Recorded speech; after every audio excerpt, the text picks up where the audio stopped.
9 kilometre ફરતી આની અંદર ઓરિજિનલ જુનાગઢ હતું. અત્યારે જે દેખાય છે એનું નામ છે વ્હાઇટ સિટી, એટલે કે સફેદ મકાન બધા. અને એ સમયે આ કિલ્લાની ઉપર ચઢાઈ કરનાર હતો મોહમ્મદ બેગઢો નામનો એક, આપણે 6ઠ્ઠા ધોરણમાં પાઠ આવતો મોહમ્મદ બેગઢો. એણે જુનાગઢ અને પાવાગઢ બે ગઢ પોતાના નામે કરી દીધા હતા, એટલે એને બે ગઢો ઇતિહાસમાં આપણે ઓળખીએ છીએ. એ સમયે આ તોપનું નિર્માણ થયું છે ઇજિપ્તમાં. હા, અને ઇજિપ્તમાં બનાવ્યો પછી પોર્ટુગીઝ લોકો સ્ટીમરની અંદર આ બે તોપોને દીવના કિલ્લામાં લાવ્યા.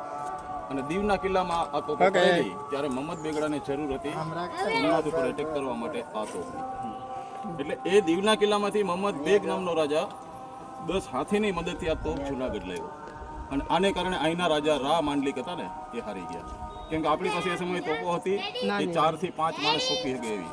એક હારે 200 થી 250 માણસ કોઈને બાળવું હોય તો આ તોપ જોઈએ.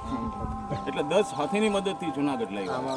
અને ત્યારે આ તોપ બહારથી જુનાગઢ ઉપર ખાલી 15 બારૂદ ફેંકી દીધા ને આપણી 3000ની રૈયત થાક બળી ગઈ. પાછળથી અહીંના રાજા રા માંડલિક હતા એ ઘોડો લઈને પાછળથી જતા રહ્યા.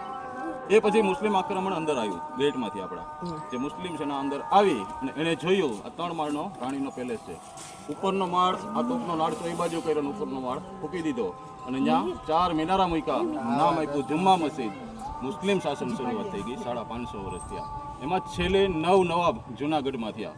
9 નવાબની